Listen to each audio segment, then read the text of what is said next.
Herbicide resistance happens when weeds evolve rapidly to survive herbicides. At first, only a few weeds will have a genetic mutation that allows them to survive. But over time, as these weeds survive and reproduce, they will start to dominate the field. It is important that weed genetic diversity is conserved so that there are enough susceptible species for resistant species to breed with, so that the development of resistant weeds like pigweed can be delayed. Pigweed has become resistant to HPPD inhibitors and herbicides, and North Carolina farmers are looking for solutions. We can increase genetic diversity in weed populations so that we can continue to use herbicides efficiently by using a variety of methods including prevention, avoidance, monitoring, and suppression methods. Prevention is the first barrier to herbicide resistance and will help you limit herbicide use in the first place.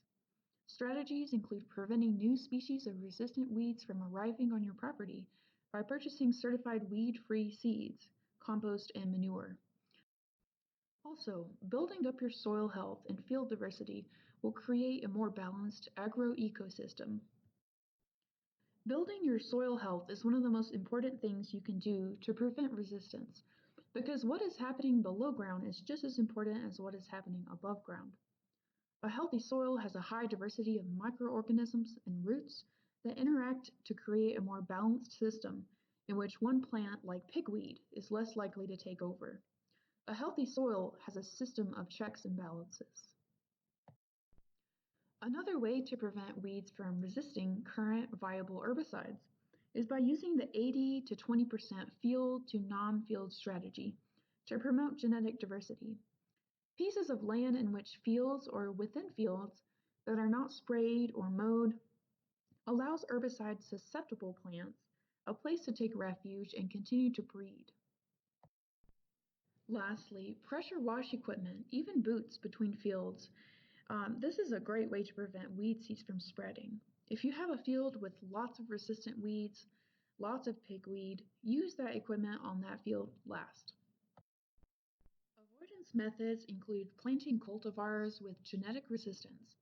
This ensures that any herbicide applications you make will be as effective as they can be.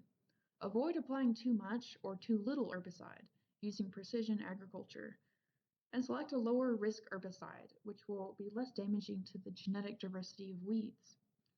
We already have some severe problems with pigweed, and we need to be avoiding similar resistant issues with other weeds. Increasing biodiversity on crop fields by adding buffers, using lower risk pesticides, building soil health with cover crops and crop rotation will help. Avoid the use of the same herbicide back-to-back and consider using a mixture of 2 or 3 different herbicides that have different modes of action. Monitoring for weed prevalence will help you understand how fast resistance is growing in your fields or how fast weeds are spreading. Taking notes on your crop rotation, weather records, weed identifications, pest distribution, suppressive actions you may take, economic thresholds, and yield. Good record keeping is often underestimated, and the data you collect can help Extension or NRCS agents understand what's going on in your fields if you need help. Suppressing weed seeds is a key part of the PAMS approach. Cover crops will help keep the soil covered, suppressing weed seedlings whenever a crop is not yet established.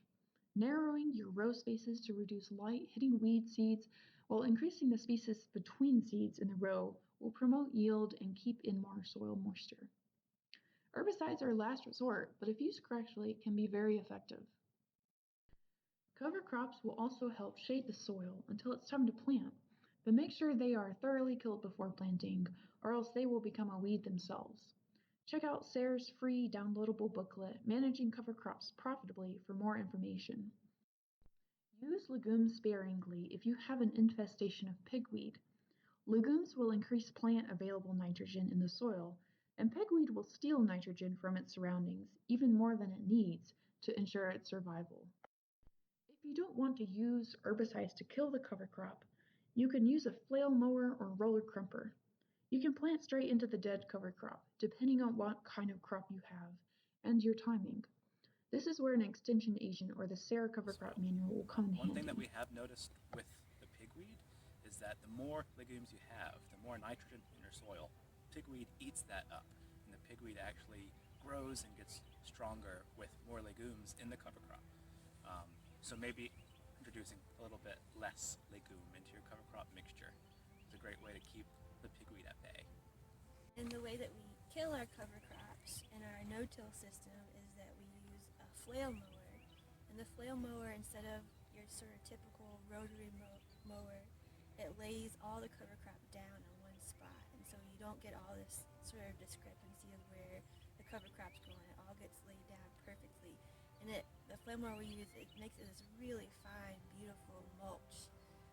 And so the way that we do it is that we'll seed our cover crop. If we're going from cover crop to cover crop, we can seed our cover crop into an existing cover crop, flail mow that cover crop on top of the seed that we just put down, and that's enough mulch for the new cover crop to grow.